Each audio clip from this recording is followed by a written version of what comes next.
La maggior parte di persone guarda Bitcoin e si chiede: vincerà o fallirà? Per quanto questa possa sembrare una domanda logica, in realtà non lo è, perché i mercati non funzionano in modo binario. Si tende infatti a vederli con quest'ottica perché i prezzi o salgono o scendono. Ma la realtà dei fatti è che quando si parla di mercati finanziari non esistono risposte tipo sì o no, bianco o nero, successo o fallimento. Ecco quindi che la maggior parte di persone cerca quando investe la sicurezza, la certezza, non mi muovo finché non sono sicuro che, oppure aspetto di vedere che succeda questa cosa qui e poi investo. Quando il prezzo raggiungerà 9.000 o quando il prezzo raggiungerà 10.000, allora sì che entrerò. In altre parole, si cerca segnali chiari e quando non si hanno questi segnali chiari, cosa si fa? Si resta fermi. Ma la realtà dei fatti è che i mercati sono sistemi probabilistici, non di certezza. Quindi l'incertezza, è proprio la condizione base. E se tu cerchi la certezza quando investi,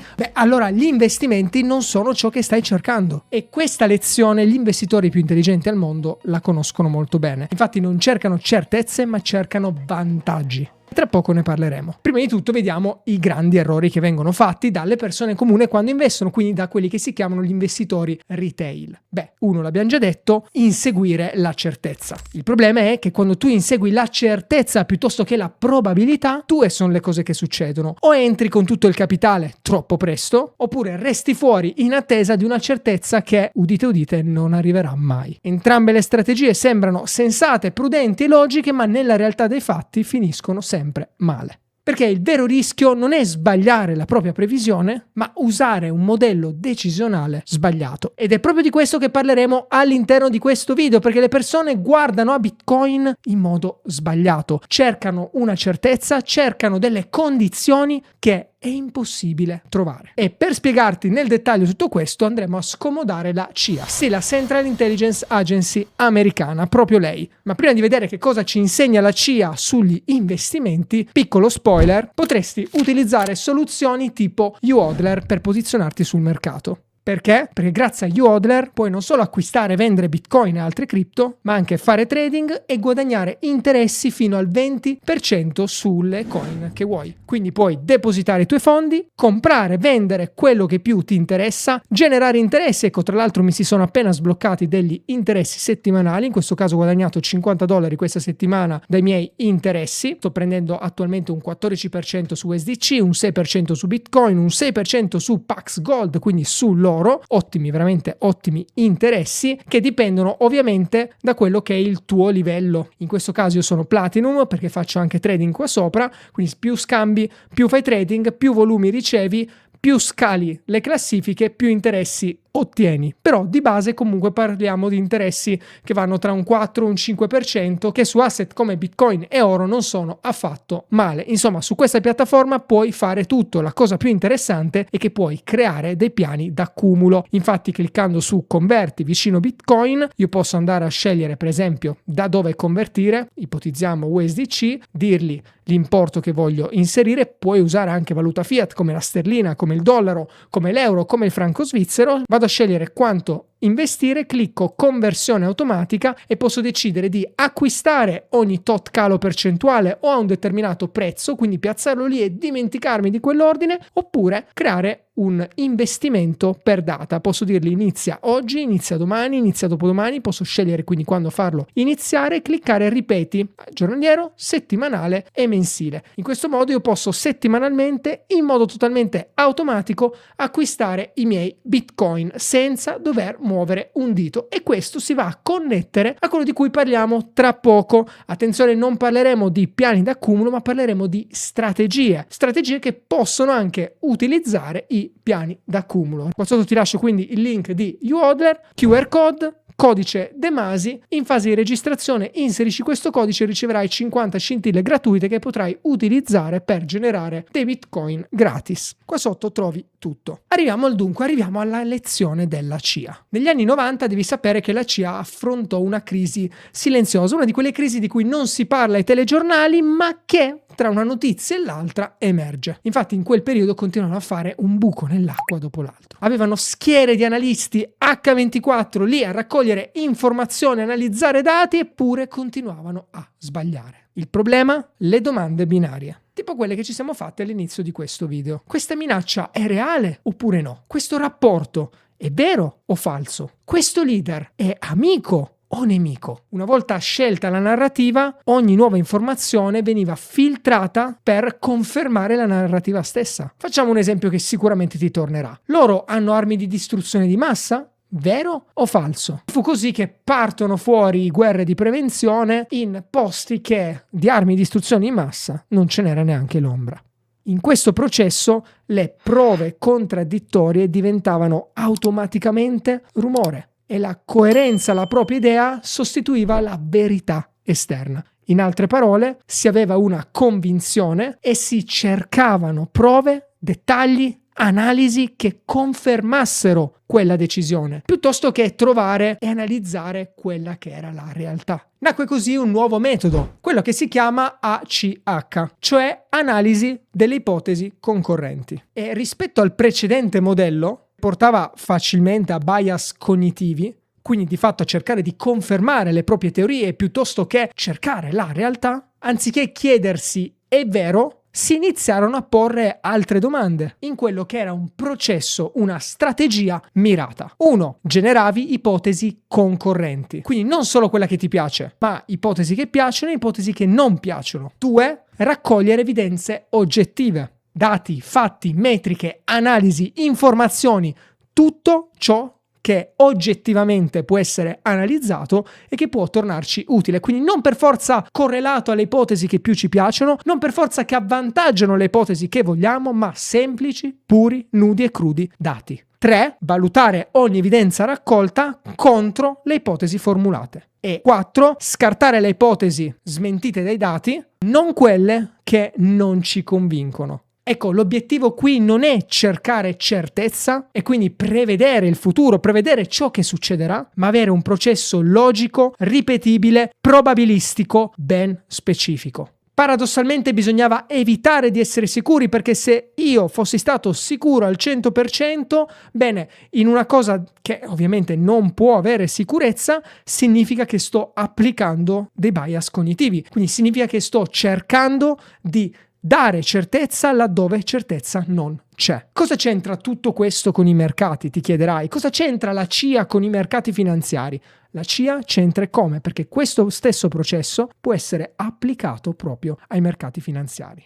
Vedi, ovviamente sui mercati la posta in gioco è molto più bassa, non si parla di terroristi internazionali, non si parla di guerre, però abbiamo delle condizioni che sono del tutto similari a questi casi. Abbiamo un futuro incerto, abbiamo dei dati spesso incompleti, abbiamo delle narrazioni discordanti e spesso assordanti. Ed è proprio all'interno di queste dinamiche che le persone sono portate a farsi domande come: Bitcoin è un buon investimento, sì o no? Devo entrare adesso o devo uscire? Vale la pena oppure una bolla? Queste sono domande da principiante, perché presuppongono che il mercato sia un sistema statico, prevedibile, ma non è così. Per quanto ci possano essere delle situazioni che tendono a ripetersi, dei cicli, se vogliamo, che tendono a ripetersi, non sono mai identici. Gli attori, le situazioni coinvolte cambiano. E per quanto quindi il passato tenda a ripetersi, credere di poter leggere la certezza del passato in quello che sarà il futuro è un errore grossolano che porta a perdere soldi.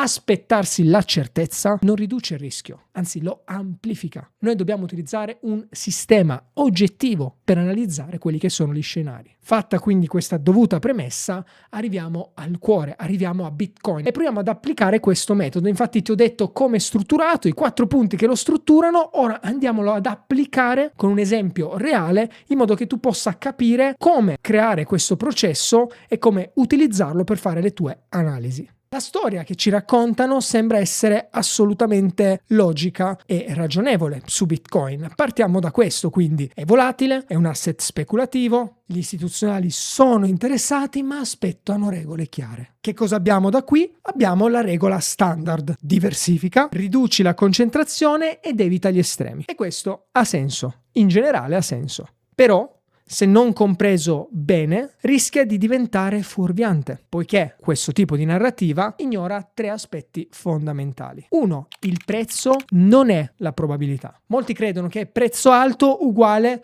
bassa probabilità di ulteriore rialzo, prezzo basso uguale alta probabilità di ulteriore rialzo, ma il prezzo è l'ultimo tassello in realtà da guardare. La maggior parte di persone quando investe, quando decide di investire, guarda il prezzo, parte dal prezzo, ma il prezzo è l'ultima cosa da vedere, perché la vera probabilità infatti non la si legge dal prezzo, ma dal posizionamento di quell'asset. Quindi anziché guardare il prezzo di Bitcoin, chiediamoci chi possiede oggi Bitcoin, chi non può possederlo ancora per vincoli normativi, strutturali, psicologici e chi dovrà possederlo se certi scenari si realizzassero. Ecco, vedi, non ci stiamo chiedendo è troppo tardi o è troppo presto per comprare Bitcoin, no, ci stiamo chiedendo chi lo possiede, chi dovrebbe possederlo e chi vorrebbe possederlo ma ancora non può possederlo. Analizzando queste cose possiamo man mano andare a scavare. Infatti, se la tua domanda fosse il prezzo di Bitcoin è alto, risposta finché i grandi capitali istituzionali, quindi pensioni, fondi, assicurazioni, hanno meno dello 0,5% in Bitcoin e si stima debbano avere tra un 2 e un 5%, bene, allora il prezzo attualmente non ti dà questa informazione qui, non ti riflette quella probabilità, ti riflette una discrepanza tra probabilità e realtà. Per leggere queste informazioni non devi guardare il prezzo, devi andare alla fonte. Porti domande diverse. Quindi no, non fermiamoci al prezzo, individuiamo scenari, diamogli un livello di probabilità basata sui dati e poi valutiamo se è il momento di entrare o meno sul mercato. 2. La vera sottovalutazione. Non è che, come dicono molti, gli smart money, i soldi intelligenti sono già dentro il mercato perché stanno comprando ETF. I dati ci dicono che in realtà molti smart money, proprio come dicevo, fondi pensione, fondi sovrani, assicurazioni, ancora non sono dentro perché stanno aspettando regole che gli permettano di entrare. E ancora una volta c'è una discrepanza di informazioni. Là fuori c'è chi dice il Bitcoin adesso è mosso dagli istituzionali, ma in realtà la maggior parte degli istituzionali ancora non può neanche entrare in Bitcoin. E quindi non lo stanno facendo. Quindi un domani, quando dovranno entrare, lo faranno smobilitandosi molto velocemente, perché generalmente quando entrano sotto pressione, entrano in un arco temporale relativamente breve, appena la normativa scatta, entrano. Quindi, ancora una volta, ecco che i prezzi di oggi non ti mostrano questo scenario qui, te lo mostreranno quando succederà. 3. La certezza arriva troppo tardi. E quindi ci ricolleghiamo al punto 2, a quello che ho appena detto. Storicamente, i grandi spostamenti di capitali non seguono la regolamentazione immediatamente, la stabilità o la chiarezza, piuttosto la precedono, si iniziano a preparare piano piano. Nel momento in cui scatta la regolamentazione, ecco che entrano. Ma se tu guardi il prezzo quando sta salendo, quando sta esplodendo, ecco che sei in ritardo. Devi essere pronto prima. I fondi pensione non comprano Apple perché è diventata sicura, ma la acquistano gradualmente, se possono, mentre è ancora rischiosa, perché è lì che c'è margine operativo. I primi investitori di internet non aspettarono il 2005, entrarono nel 96, gradualmente. Prima alcune azioni andarono, altre non andarono, ma iniziarono a prendersi le loro posizioni. La certezza, e segnati bene quello che ti sto dicendo, la certezza, che è quello che la maggior parte di persone cerca sul mercato, è il segnale che l'opportunità è già stata colta. Il vantaggio vero lo si ha non nella certezza, ma muovendosi nell'incertezza. Quando la maggior parte di persone è cauta, i coraggiosi prendono posizione. Quando la maggior parte dei coraggiosi guadagna, i cauti iniziano a prendere posizione. Ormai, ahimè, in ritardo. Arriviamo quindi al dunque. Ti ho dato giusto un po' di input qua e là con domande che ci si può applicare per darti un po', no, questo esempio, questa diversificazione tra il classico concetto dell'è troppo presto e troppo tardi per entrare, a che prezzo arriverà e domande di questo tipo, orientandosi invece su domande che ci implicano che dobbiamo scavare a fondo e cercare dati concreti. Ecco che ora proviamo a costruire insieme un framework operativo applicando l'ACH e quindi costruendo il nostro modello operativo. Iniziamo quindi con i nostri 4 passi. 1. Fai il lavoro prima del prezzo. Non iniziare a studiarti un asset partendo dal prezzo, come abbiamo detto, ma parti dalla sua struttura, quindi comprendendo che cos'è. Nel caso di Bitcoin, per esempio, anziché guardare direttamente il prezzo per capire se conviene comprare o meno, potremmo chiederci: quali forze macroeconomiche sono in atto? Debito insostenibile, per esempio, è una risposta. Crisi di fiducia nella valuta fiat, svalutazione monetaria. Queste sono alcune delle risposte a cui Bitcoin è soluzione. Quali trend operano su scale di anni, non di settimane, non di giorni, di anni? Ancora una volta, utilizzo come collaterale di Bitcoin? Adozione istituzionale? Integrazione nei portafogli dei grossi fondi? Ecco alcune risposte, con relativi dati. 3. Cosa dovrebbe accadere affinché Bitcoin abbia successo e che cosa invece lo distruggerebbe? Ancora una volta cerchiamo ipotesi comode a noi, in linea con quello che noi crediamo, ma anche scomode, quindi non in linea con quello che crediamo. Rispondere dettagliatamente già solo a queste 3 domande ti permette di identificare quelle che sono le nostre ipotesi primarie, quindi gli scenari che noi dovremo andare poi a confutare con i dati che andremo a raccogliere. Usa queste domande come punto di partenza, creane altre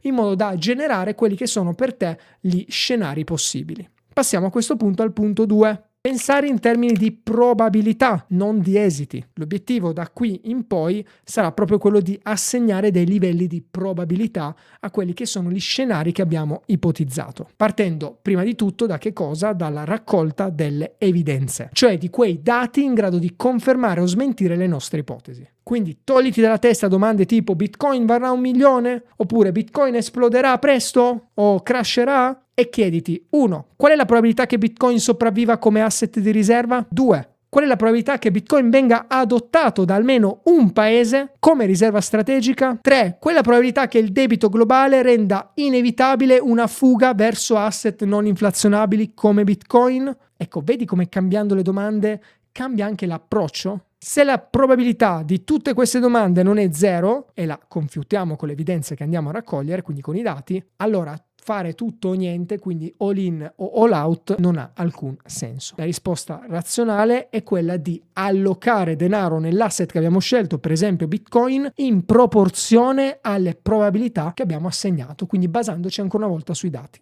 Più alta la probabilità, più percentuale del nostro portafoglio andremo ad allocare, meno è alta, meno ne allocheremo. Molto semplice. Ma come si assegnano queste probabilità? Ovviamente, come ho detto, utilizzando i dati. Quindi mai andare all in o all out su un asset, perché ciò implicherebbe che tu hai la certezza che quell'asset crescerà o crollerà e non abbiamo certezze, ricordati, sul mercato. Quindi assegniamo percentuali di portafoglio in base alle probabilità che alcuni scenari si verifichino o meno. Punto 3, troviamo il nostro edge. Sì, quel famoso vantaggio che non è, contrariamente a quanto si pensi, conoscere necessariamente informazioni, avere necessariamente accesso a dati che altri non hanno. Piuttosto dovremmo cercare di capire cose che gli altri ignorano o che li frena dall'agire. Perché a parità di dati c'è chi cerca di metterci le proprie credenze all'interno di quei dati, quindi analizzarli in modo soggettivo e non oggettivo, e finirà col non vedere delle evidenze che in realtà poi guideranno il mercato, o addirittura fermarsi, non agire proprio per mancanza delle informazioni necessarie che vogliono necessariamente appunto avere. Ma tante volte non avere informazioni non è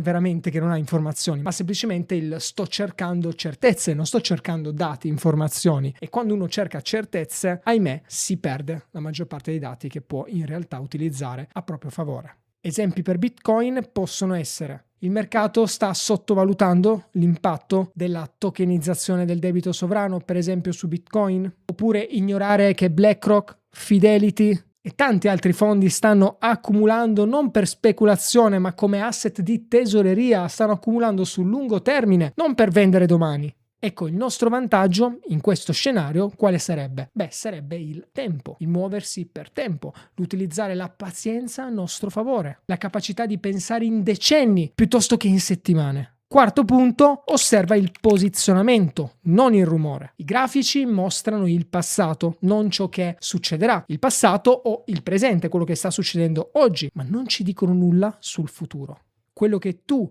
vedi sui grafici è tutta roba già apprezzata. Tu però non vuoi posizionarti guardando il passato, perché tu non stai investendo in ciò che è stato, stai investendo in ciò che sarà. Ma per comprendere ciò che sarà non puoi guardare il prezzo che è stato, non puoi guardare ciò che è stato, ma devi guardare ciò che sono i dati che hai oggi, come validano le tue ipotesi su quello che sono i potenziali scenari futuri. I dati sono la chiave. Alcune domande chiave che ci si può porre in questo step, sempre relative a Bitcoin, potrebbero essere: quanti ETF istituzionali sono stati approvati negli ultimi 12 mesi? Quanti paesi stanno studiando, stanno pianificando riserve strategiche in Bitcoin? Quanti bilanci aziendali hanno ad oggi Bitcoin in portafoglio? Le istituzioni si stanno preparando, i capitali grossi si stanno preparando, si stanno posizionando, anche se il prezzo magari oggi non lo segue perché sta scendendo, ma è proprio in queste fasi che si creano poi le opportunità migliori. Quindi, come vedi, alla fine del processo guardiamo il prezzo, cioè fino adesso abbiamo guardato dati, abbiamo risposto a dati che andavano a convalidare quelli che erano i nostri scenari che abbiamo ipotizzato per il futuro, usato i dati per convalidare, per dare delle percentuali a quegli scenari, percentuali di probabilità che si verifichino o meno. Parallelamente, alla fine di tutto il percorso, una volta che abbiamo le nostre belle percentuali, guardiamo il prezzo e ci chiediamo: questo prezzo sta rispecchiando gli scenari con la più alta probabilità che succedano, quindi con le percentuali più alte? Se la risposta è sì, ok, abbiamo un prezzo equo sul mercato, o potenzialmente un po' sopravvalutato. Ma se la risposta è no, e per Bitcoin nella maggior parte dei casi, anche sui top di mercato in questa fase, visto che è un asset ancora molto giovane, la risposta molto probabilmente sarà no, ecco che il discorso cambia. Abbiamo davanti un'opportunità molto grande, anche se i prezzi sono relativamente alti. Facciamo un'applicazione pratica, completa, finale, con un esempio pratico di come costruirsi degli scenari, come posizionarsi, come valutare, come fare le nostre ipotesi, come analizzare i nostri dati e quindi alla fine allocare il nostro capitale. Mi rendo conto che fino adesso potrebbe essere stato tutto un po' complesso. Ce l'ho messa veramente tutta per renderlo semplice, semplice, semplice. Non è, ahimè, facilissimo da comprendere, è molto più facile in realtà da farsi piuttosto che dirsi, quindi adesso faccio un esempio concreto che spero chiarirà bene il tutto. Piuttosto rivedi questo video più volte, perché qui ci sono tutti i dati che ti possono servire per prendere posizione o decidere se prendere posizione su Bitcoin. Immaginiamo di aver seguito tutti e 4 gli step precedenti e aver assegnato a Bitcoin una probabilità del 20% di diventare un asset di riserva globale. Non ti sto dicendo una probabilità del 100%, 90%, del 20%, un 2. Gli abbiamo dato un 2, un 20%.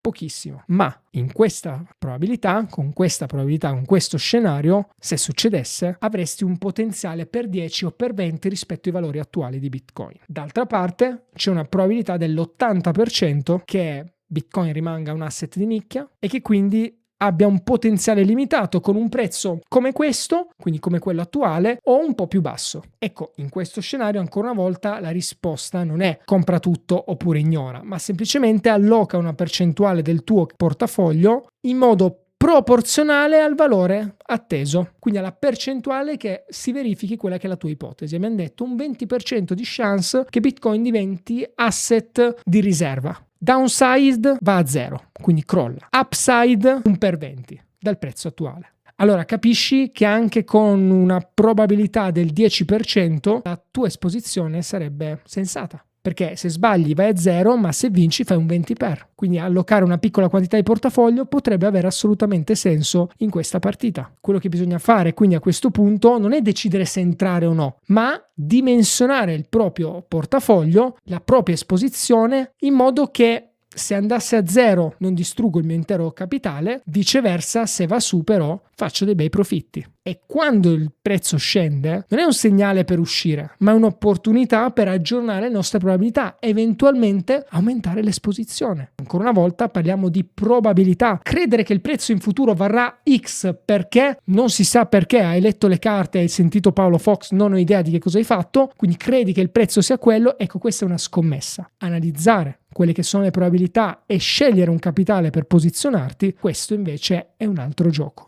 Ancora una volta la percentuale che abbiamo assegnato adesso, il 20 e 80, sono percentuali buttate a caso, ma sono il frutto di un lavoro mirato che per comodità, come ti ho anticipato, faremo adesso insieme, poi andrò in chiusura del video perché altrimenti diventa veramente troppo lungo. Partiamo dall'inizio. 1. Definiamo delle ipotesi, quindi degli scenari per noi degni di nota. Ho già fatto il lavoro e te ne ho identificati 4. 1. Bitcoin diventa un asset di riserva globale, adottato quindi da stati, da banche centrali, da fondi pensioni e così via. Questo scenario ha un prezzo per ogni Bitcoin maggiore di $500.000. Scenario 2. Bitcoin rimane un asset speculativo di nicchia con una volatilità persistente. In questo scenario abbiamo un range operativo che va tra i 30k e i 150k, quindi lo scenario che stiamo vivendo oggi. 3. Regolamentazione ostile, ad esempio un divieto negli Stati Uniti o in Europa di Bitcoin, un ban. Questo ne limita necessariamente l'adozione istituzionale, quindi il prezzo è sotto i 20k entro 5 anni per esempio. Ultimo scenario, nasce un rivale tecnologico di Bitcoin superiore, ad esempio delle CBDC, ad esempio degli asset tokenizzati particolari. Bene, questi sostituiranno, ipotizziamo, Bitcoin, quindi obsolescenza graduale, Bitcoin andrà a zero. Questi sono 4 scenari che vanno più o meno a colpire tutte le casistiche possibili. Ovviamente ho fatto, per arrivare a questi scenari, tutto un lavoro a monte che è quello che ti ho mostrato con i 4 step che ti ho mostrato prima. Se fai questo lavoro arriverai a degli scenari più o meno simili, che però ti danno un'idea sia di eventualità sia di prezzi potenziali collegati a quelle eventualità. Qual è ora il nostro obiettivo? Coprire tutti gli esiti plausibili, anche quelli che non ci piacciono, quindi andare a individuare tutti gli scenari, anche quelli che non ci piacciono, quelli negativi a me non piacciono, però li devo mettere perché è importante che ci siano, anche quelli che io credo essere meno probabili devono essere qua dentro, perché io non so nessuno per dire se sono più o meno probabili. Dovrò analizzare i dati, saranno i dati a darmi risposta. Arriviamo quindi al secondo punto. Abbiamo gli scenari, abbiamo le nostre ipotesi, andiamo a cercare le evidenze, quindi i dati che vanno a testare le nostre ipotesi. Dati che devono essere osservabili e assolutamente verificabili. Non sentito dire, no, non narrazioni, ma dati verificabili. Ad esempio, percentuale di asset under management dei top 20 asset manager su Bitcoin, flussi netti degli ETF spot negli USA, oppure riserve BTC detenute in aziende, come per esempio Strategy, oppure la posizione della SEC sugli ETF, futures e spot di Bitcoin, oppure l'adozione legale in paesi con un'inflazione superiore al 20%, quindi dove Bitcoin può essere veramente potente, oppure hash rate e decentralizzazione della rete, come sta procedendo a livello tecnico, tecnologico Bitcoin, oppure correlazione con i tassi di interesse, con i tassi reali, con il Nasdaq, con l'S&P 500, con l'oro. Ecco, qui abbiamo un sacco di evidenze che andiamo ad analizzare, quindi dati oggettivi che possiamo analizzare e applicare come risposta alle nostre ipotesi. Non sono quindi informazioni, dati pro Bitcoin o anti Bitcoin, ma sono dati neutri, sono numeri, dati misurabili, neutri, che noi andiamo ad applicare poi a Bitcoin. Terzo punto, costruiamo una nostra matrice come quella che ti mostro tra poco. Metteremo sull'asse verticale le nostre evidenze raccolte, quindi i nostri dati. Sull'asse invece orizzontale mettiamo le nostre ipotesi. Assegniamo poi una leggenda. Possiamo utilizzare spunte, scritte, quello che vogliamo, ad esempio voci tipo supporta o contraddice o neutro e così via. Un po' come ho fatto qui, io ho messo qua consistente, forte supporto, neutro, inconsistente, parzialmente consistente, che supporta o che contraddice e così via. Quindi creiamoci una leggenda per andare ad assegnare quelle che sono delle valutazioni obiettive sulle nostre ipotesi, basandoci però sulle evidenze. A questo punto cosa facciamo? Andiamo a sommare un po' il tutto. Esempio, riserva globale, il nostro primo evento. Gli ETF spot approvati negli USA sono consistenti, quindi sono a favore di quello che può essere una riserva globale o no? Io qua ho messo per esempio consistente, perché effettivamente supportano l'idea di una riserva globale, supportano anche un asset in nicchia, quindi la seconda ipotesi. Nel caso della terza, regolamentazione ostile, ovviamente è inconsistente perché se approvi degli ETF allora la regolamentazione ostile cozzano le due cose, quindi è inconsistente, così come l'obsolescenza. 2. BlackRock che accumula BTC per esempio è un forte supporto per la riserva globale, è una parzialmente consistente per quello che è l'asset di nicchia perché porterebbe in realtà ad un'adozione più grande, è improbabile in uno scenario di regolazione ostile. BlackRock, se c'è una regolazione ostile, ovviamente non accumula Bitcoin. Obsolescenza, idem.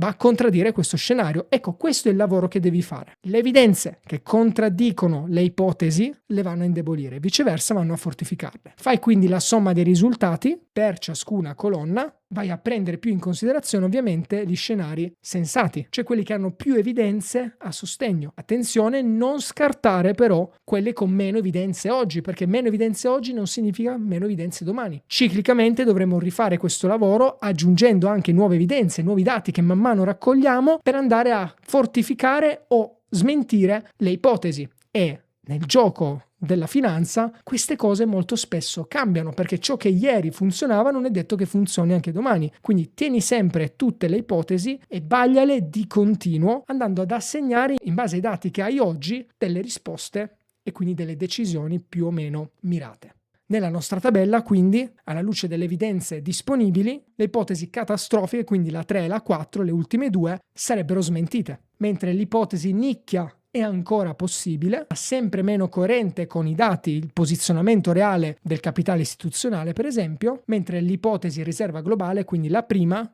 sarebbe quindi l'unica che spiega in modo razionale e coerente con i dati che abbiamo osservato quella che potrebbe essere uno scenario invece a cui assisteremo. Non è stata falsata dalle evidenze che abbiamo raccolto, è stata confermata anzi da queste evidenze, quindi è più probabile che vedremo in futuro uno scenario 1 piuttosto che uno scenario 3 e 4. Attenzione con i dati di oggi, domani possono cambiare delle evidenze e quindi può essere ribaltato totalmente tutto, chi lo sa. Come conseguenza logica arriviamo quindi al succo. Non serve credere che Bitcoin vincerà o perderà, ma sarebbe irrazionale ignorare l'ipotesi 1 in questo caso, dato che ha 1 un potenziale asimmetrico importante, quindi un upside molto maggiore del downside, perché se oggi perdo va a zero, cosa improbabile, è più probabile vedere Bitcoin orientativamente muoversi tra un 30 e un 150k, quindi lo scenario di nicchia. Gli ultimi due scenari sono ad oggi invalidati dai dati che abbiamo, quindi è difficile vedere Bitcoin a zero, è difficile Bitcoin vedere sotto i 20k, questi sono gli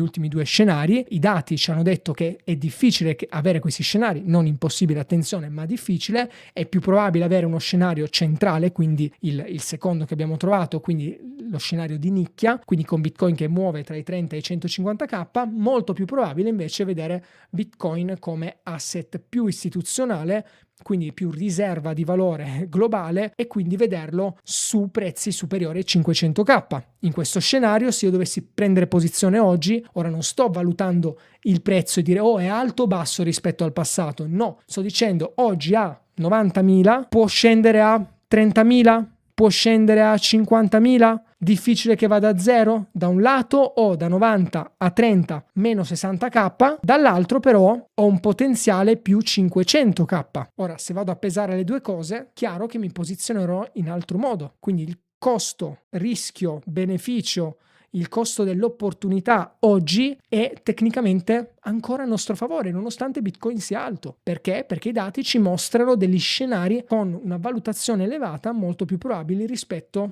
uno scenario di Bitcoin a zero. Traduzione pratica: iniziare ad allocare in Bitcoin una piccola percentuale del proprio portafoglio, esempio un 1 o un 5% a seconda del nostro profilo di rischio, non come scommessa, attenzione, ma come opzione strategica su uno scenario molto più plausibile e non smentito dai dati, quindi quello di riserva globale. Ecco che può essere una mossa intelligente, consapevoli che d'altra parte possiamo trovarci invece un asset che continua a essere di nicchia con un prezzo tra i 30 e i 150k. Quindi ho rischio e beneficio, li metto su un piatto, valuto e scelgo l'allocazione del mio portafoglio, che in questo caso abbiamo detto anche solo un 1 o un 5% può avere assolutamente senso. A questo punto possiamo usare piani d'accumulo per andare a saturare questo 1-5%, quindi non comprare tutto cercando di fare timing del mercato, analisi tecniche varie, cose varie, ma semplicemente accumulare gradualmente, settimanalmente, tipo quelle funzionalità che ci sono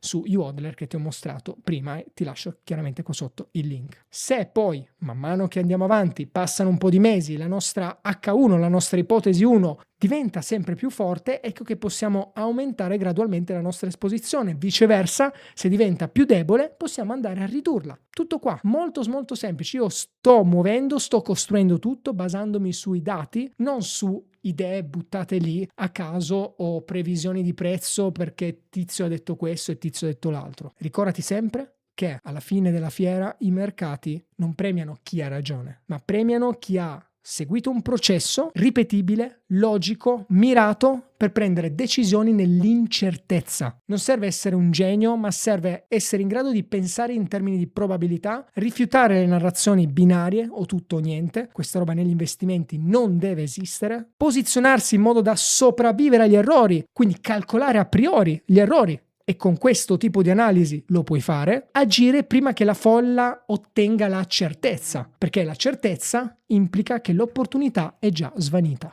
Sui mercati quindi vince chi capisce la direzione, la transizione prima che diventa evidente. Quando diventa evidente, ecco che ormai è già fatto. Questo è. Ti ricordo, qua sotto ti lascio il link di YouHodler dove puoi avviare i tuoi piani d'accumulo, ottenere interessi, fare tutto quello che vuoi. Ricordati, è un exchange, come tale ha dei rischi, anche se è regolamentato in Italia, anche se ha tutto quello che serve per muoversi in tranquillità, è pur sempre un exchange centralizzato. Quindi per i fan dell'autocustodia come me di Bitcoin può essere un ottimo strumento per comprare Bitcoin e poi portarselo sui propri wallet privati. Al netto di questo, ricorda, in un mondo dove il debito è sempre più insostenibile, dove la moneta viene svalutata e dove la fiducia vacilla ogni giorno di più, Bitcoin potrebbe non essere una scommessa così incosciente come molti ancora credono, soprattutto in Italia. La domanda quindi non è se Bitcoin vincerà o meno, ma quanto è probabile che succeda e, qualora fosse così, sono già posizionato adeguatamente oppure no.